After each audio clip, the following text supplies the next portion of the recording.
ادرک کے خاندان سے تعلق اور چمک دمک کے بغیر زردی مائل رکھنے والے پودے ہلدی کے کاروبار میں چنیا کو خاص اہمیت حاصل ہے۔ 15 مارچ سے 15 اپریل کے دوران کاشت ہونے والی ہلدی کی گڈیاں آلو کی طرح پودوں کی جڑوں میں زمین کے اندر موجود ہوتی ہیں۔ دنیا میں ہلدی کا کاروبار بہت تیزی سے بڑھ رہا ہے اور پاکستان کے علاوہ باہر کے ملکوں میں بھی سپلائی ہوتی ہے۔ 9 مہینے اور پورے پاکستان میں کاشت ہو سکنے والی فصل ہلدی زیادہ تر پنجاب کے ضلع قصور، اوکاڑا، لاہور اور سیالکوٹ میں ہوتی ہے۔ کچی ہلدی اکٹھا کر کے زمین میں دبے لوہے کے بڑے کڑاہ کی مدد سے خاص درجہ حرارت پر ابالا جاتا ہے اور پھر اسے ایک مخصوص زمین پر خشک کر کے بوریوں میں بند کرتے ہوئے منڈیوں میں فروخت کیا جاتا ہے۔ منڈیوں میں ہلدی کی خشک گٹھیوں کو خرید کر پسائی کے بعد استعمال میں لایا جاتا ہے۔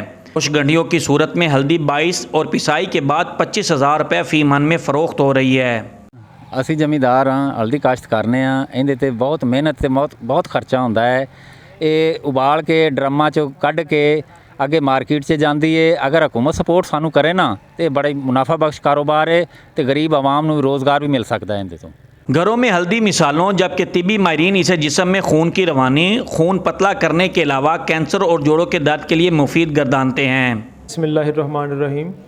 ہلدی جس کا بوٹینیکل نیم ٹیومیرک ہے، اس کے بارے میں بتاتا چلوں کہ ہلدی ایک ایسی پروڈکٹ ہے جو ہمارے السر وونڈ ہوتے ہیں معدے کے اندر، اس کی ہیلنگ کے لیے بہت اہم رول پلے کرتی ہے۔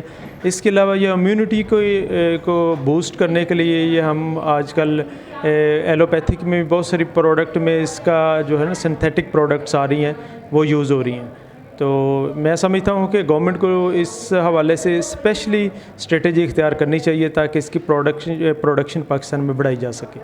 چنیا اور مخصوص اضلاع میں کاشت ہونے والی ہلدی کے لیے ملک بھر کی زمین موزوں ہے۔ ماہرین کہتے ہیں کہ حکومتی سطح پر اس فصل کو پروموٹ کیا جائے تو اس سے بہترین زر مبادلہ کمایا جا سکتا ہے۔ ساتھی رپورٹر خبیب جتالہ کے ساتھ امیر عمر چمن، انیا۔